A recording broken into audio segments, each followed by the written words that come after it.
നിങ്ങളാരാ?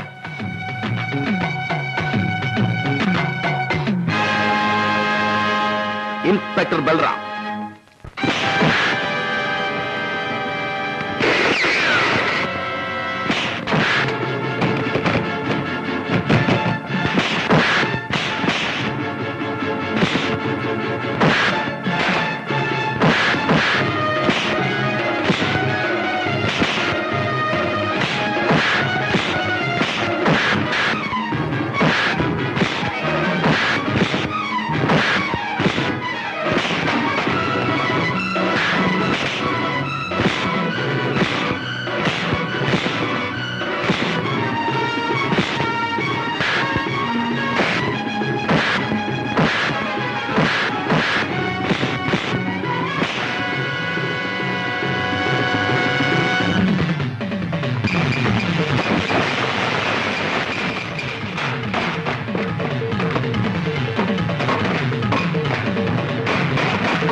ഇവനെ ഇങ്ങോട്ട് കേട്ടു.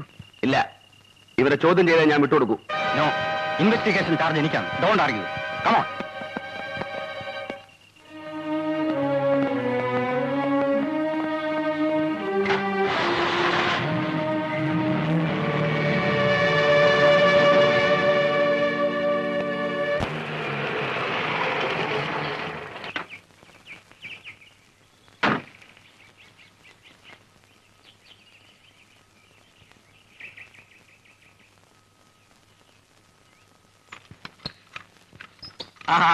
വാ വാ വാ വാ.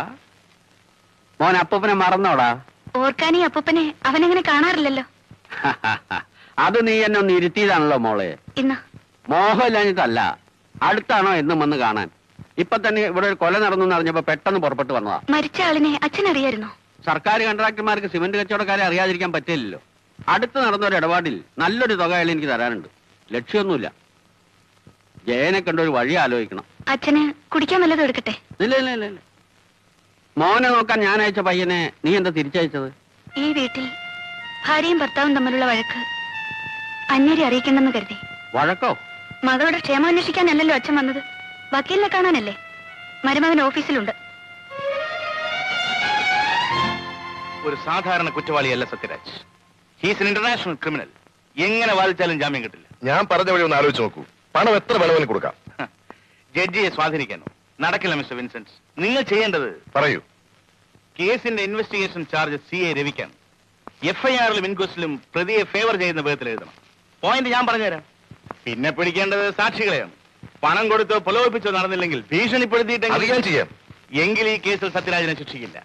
അക്കാര്യം ഞാൻ ഏറ്റു. നാളെ പ്രതിയെ കോടതിയിൽ ഹാജരാക്കുമല്ലോ. നമുക്ക് അവിടെ വെച്ച് കാണാം.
കൊലപാതകം തെളിയിക്കുന്നതിൽ പ്രോസിക്യൂഷൻ ദയനീയമായി പരാജയപ്പെട്ടിരിക്കുകയാണ്.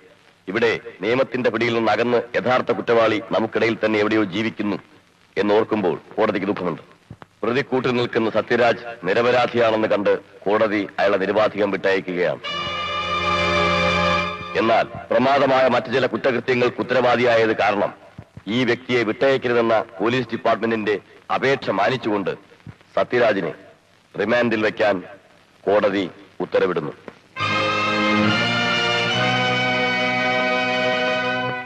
എടോ, തനിക്കല്ലേ ഇൻവെസ്റ്റിഗേഷന്റെ ചാർജ്? ബാലു, നല്ല തന്തയ്ക്ക് പറഞ്ഞ പോലീസുകാരായിരുന്ന FIR ഫസ്റ്റ് ഇൻഫർമേഷൻ റിപ്പോർട്ട് ആയിരിക്കും. അതൊരിക്കലും ഫാൾസ് ഇൻഫർമേഷൻ റിപ്പോർട്ട് ആവില്ല. താനെന്നെ പ്രതിക്ക് ഫേവർ ചെയ്യുന്ന തന്റെ ഇൻക്വസ്റ്റ് മറ്റുള്ള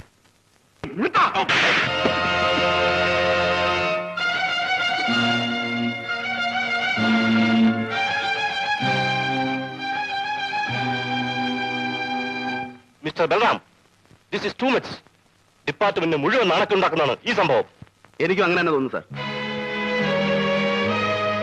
ഒരു കൊല നടത്തി രക്ഷപ്പെട്ട പ്രതിയെ മണിക്കൂറുകൾക്കകം പിടിച്ചു കൊടുത്തിട്ടും ആ കേസ് തെളിവില്ലാതെ പോയില്ലേ? കൊലക്കേസല്ല ഇവിടെ അന്വേഷിക്കുന്നത്. കോടതി വളപ്പിൽ നിങ്ങൾ കാണിച്ച പോക്കൃത്തരമാണ്. അതിന്റെ കാരണമാണ് സാർ ഞാൻ പറഞ്ഞു വന്നത്. ആ കേസിനെ പറ്റി ആ CIയോട് ഞാനൊരു സംശയം ചോദിച്ചതേ ഉള്ളൂ. കൂട്ട എന്നൊരു വാക്ക് ഉപയോഗിച്ചത് ശരിയാണ്. അതത്ര മോശപ്പെട്ട വാക്കാണോ സാർ?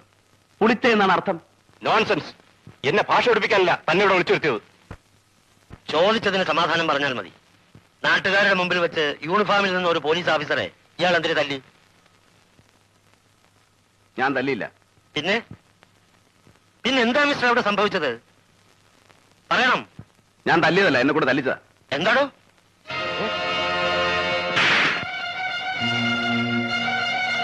ഇപ്പൊ സാർ എന്നെ തല്ലിയത് എന്തിനാ?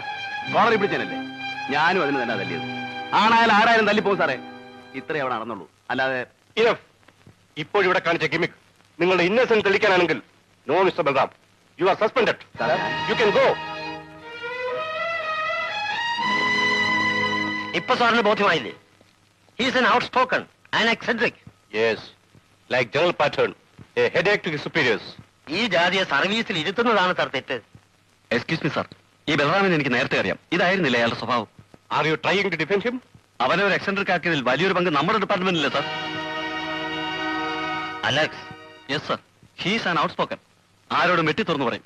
എന്നിട്ടും സാറിന് അറിയാമല്ലോ, മറ്റുള്ളവരെ രക്ഷിക്കാൻ പലതും അവന് ഉള്ളിൽ ഒതുക്കി കഴിയേണ്ടു. ആ കഥയൊന്നും ഇപ്പൊ പറയണ്ട. കൂടുതൽ തകർക്കരുതെന്ന് ഞാൻ പറഞ്ഞു. പത്രക്കാരടക്കം മറ്റു പലരുടെയും മുമ്പിൽ വെച്ച് അവൻ കാണിച്ച തോന്നിയാസം നമ്മൾ കണ്ടില്ലെന്ന് അടിക്കാനോ? He must be punished. ശിക്ഷ എന്തെന്ന് സാറ് തീരുമാനിക്കട്ടെ.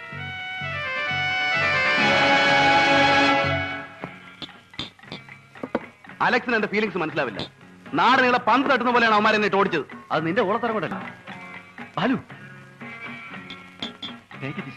പിന്നെ നീ എന്തിനാണ് ഈ പറയുന്നത്? നിന്നെ ഒരുമിച്ച് പിടിച്ച് ഒപ്പം സർവീസ് കയറിവരില്ല നമ്മൾ. എന്നെ പോലെ അർഹിക്കുന്ന പ്രൊമോഷൻ നിനക്ക് കിട്ടിയോ? വേണ്ട, ജോലി പോയാലും ഞാൻ വിടില്ല. നീ നോക്കിക്കോ, എന്റെ മേലെ നീ ആക്ഷൻ എടുത്താ DIG അല്ലാതെ തന്തേ വരെ ഞാൻ കോടതിക്കാൻ. അതിനാരും നടപടി എടുത്തില്ലല്ലോ. പിന്നെ നീ എന്ത് പുല്ല പറഞ്ഞ ട്രാൻസ്ഫർ ചെയ്തെന്ന് മുഴുവൻ കേൾക്കാൻ ഇയാൾക്ക് ക്ഷമയില്ലല്ലോ. അപ്പോഴേക്ക് എക്സൈറ്റഡ് ആയില്ലേ? തമ്മിൽ തല്ലിയ നിങ്ങളെ രണ്ടുപേരെയും സ്ഥലം മാറ്റും. പിന്നെ ഇവിടെ തന്നെ റൂറലിലും സിറ്റിയിലേക്ക്. അത് പണിഷ്മെന്റ് അല്ലല്ലോ. പിന്നെ ഇവിടെ ആവുമ്പം നിനക്കൊരു ചെറിയ വിഷമം ഉണ്ടാവും. എന്നെ സലാം ചെയ്ത് ജോലി ചെയ്യേണ്ടി. ഓ, നിന്നേക്കാൾ പരമനാറികളെ ഞാൻ സല്യൂട്ട് ചെയ്യുന്നുണ്ട്. അയാളുടെ അറിഞ്ഞൂടി ഒന്ന് മതി. വീട്ടിൽ വൈഫും കുട്ടിയും കാത്തി. എനിക്ക് പോകണം. കുട്ടിയെ വിട്, വൈഫ് എന്ന് പറ. കൂടുതൽ കുടിച്ചാൽ അവളെ നിന്നെ തല്ലും. അതെ, നീ ഒരു ഹെൻബക്ട് ഹസ്ബൻഡ് ആണല്ലോടാ. ആണ്. ഒരു പെണ്ണിന് വഴങ്ങി ജീവിക്കാൻ നിനക്ക് നാണമില്ലടാ. നാറി ഇല്ല. അതൊരു സുഖമാണ്. അനുഭവിച്ചറിയണമെങ്കിൽ നീ ഒരു കല്യാണം കഴിക്കും. ഞാൻ പറയാറില്ലേ, നിന്റെ ഈ മുടിഞ്ഞ കുടിയും എടുത്തയാട്ടവും വഴക്കും മാറ്റാൻ. നിർത്തട. ഞാൻ പെൺകോന്തനാണെന്ന് നീ പറഞ്ഞില്ലേ? ആശിച്ച പെണ്ണിനെ കിട്ടാത്തുള്ള വൈരാഗ്യമില്ല നിനക്ക്. അല്ല,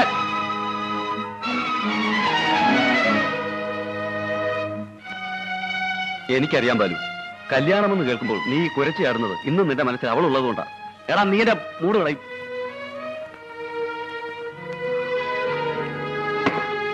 വാ പോകാം. നീ വയ്ക്കോ, എനിക്കിതോട് കൂടി. ആ ബില്ല് വേണ്ട, ഞാൻ കൊടുത്തോളാം. പിന്നെ നിന്റെ പഴയ കാമുകി നീ അറിഞ്ഞു കാണും. ഇവിടെ ഒരു കോളേജിൽ ലെക്ചറാണ്, കണ്ടിരുന്നു. വേണ്ട. ആ, ഗുഡ് നൈറ്റ്.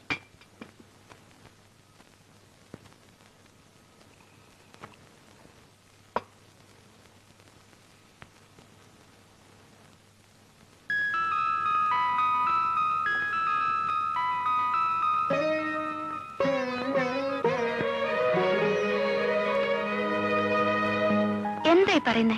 MA പാസ്സായിട്ട് ഞാൻ വെറുതെ വീട്ടിലിരിക്കണം. വെറുതെ അല്ല, ഹൗസ് വൈഫായിട്ട്. എന്റെ വീട് നോക്കണം, ജോലി കഴിഞ്ഞ് വരുന്ന എന്നെ സ്വീകരിക്കണം, എന്റെ മക്കളെ പ്രസവിക്കണം, വളർത്തണം. മതി മതി, ലെക്ചർ ആയാലും ഇതൊക്കെ ആവാലോ. ഇനി ആർഗ്യുമെന്റ്സ് ഒന്നും വേണ്ട. കെട്ടിയുള്ള ശമ്പളം കൊണ്ട് ജീവിക്കാൻ ഞാൻ ഏതായാലും ഉദ്ദേശിച്ചിട്ടില്ല. അല്ലെങ്കിൽ ഇപ്പോഴത്തെ കോളേജ് പിള്ളേരുടെ സ്വഭാവം എനിക്കറിയാം. നിന്നെ കയറി പിടിച്ചെന്നോ കമന്റ് അടിച്ചെന്നോ എന്ന് ഞാൻ അറിഞ്ഞാ പിന്നെ കൊല നടക്കും. പിന്നെ കയറി പിടിക്കുന്നു. ഞാൻ പഠിച്ചത് കോളേജിലല്ലായിരുന്നു. പഠിപ്പിക്കാൻ ചെല്ലുമ്പോ അങ്ങനെ ആവില്ല. വേറെയും പൂവാലന്മാർ കാണും. ലെക്ചർ, പ്രിൻസിപ്പല്, പ്രൊഫസർ, ഇവന്മാരെയൊക്കെ ഇടയിലേക്ക് നിന്നെ വിട്ടാ എനിക്കൊരു സ്വസ്ഥത ഉണ്ടാവില്ല. You are jealous. More possessive. നിന്റെ സേവനം ഞാൻ ആർക്കും വിട്ടുകൊടുക്കില്ല. നിന്നെ മുഴുവനായിട്ട് എനിക്ക് വേണം. എഗ്രീഡ്?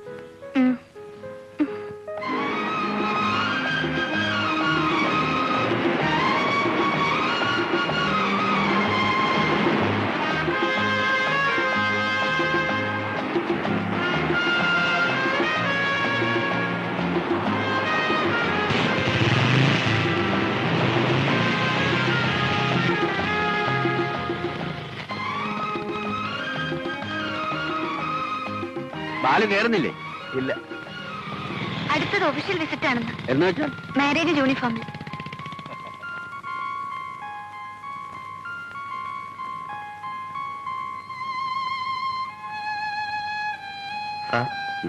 കൗണ്ടർ ക്ലോസ് ചെയ്യണം. വലിയ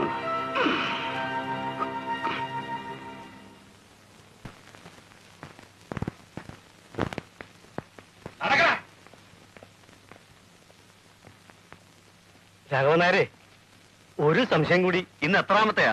വെറുതെ അല്ല ആളുകൾ തന്നെ സംശയം വാസു എന്ന് വിളിക്കുന്നത്. ഇത് സംശയമല്ല, കരടി ഇങ്ങോട്ട് വിട്ടുവെന്ന് കേട്ടപ്പോൾ ഒരു നീ പേടിക്കണ്ട വാസു. കരടിയാണേലും ബൽറാം സാർ ആള് ഡീസന്റാ. ഉമ്മർ സാറിന് അറിയോ ആളെ? പുള്ളി തിരുവനന്തപുരത്ത് നിന്ന് ട്രാൻസ്ഫർ വാങ്ങി പാലക്കാട്ട് CI ആയി വന്നപ്പോ ഞാൻ അവിടുത്തെ കോൺസ്റ്റബിളാ.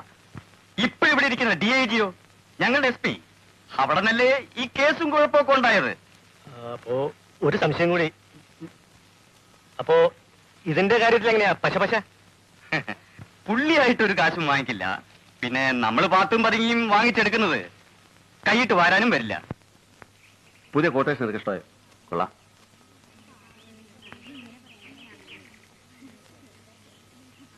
പെമ്പിള്ളേര് പോകുന്നു. ഇവിടെ ട്യൂട്ടോറിയലോ പാരൽ കോളയോ? എന്തായാലും ഇനി ഇത് പൂട്ടേണ്ടി വരും. നീ ഇവിടെ ഉണ്ടെന്ന് അറിഞ്ഞാൽ പിള്ളേര് ഈ വഴി വരില്ല. പേടിച്ച്.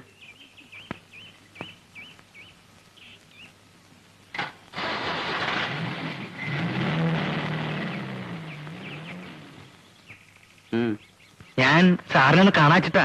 എന്താ പറയാം.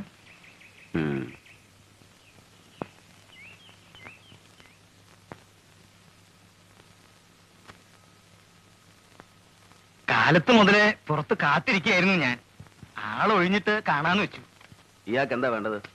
ഇവിടെ നിന്ന് മാറ്റം പോയ സാറിന്റെ ഒരു കയ്യാളായിരുന്നു. എന്ന് വെച്ചാൽ അടുക്കളയിൽ ഒരു കാര്യസ്ഥനായിട്ട്. അതുപോലെ സാറിന് വല്ല സഹായവും വേണ്ട. ശമ്പളം ഒന്നും മോഹിച്ചല്ല, വട്ടച്ചെലവിനുള്ള കാശ് കിട്ടിയാൽ ഞാൻ. ആവശ്യമില്ലെന്ന് പറഞ്ഞില്ലേ? അത് കഷ്ടാണ്. ഇറങ്ങി പോണവാൻ.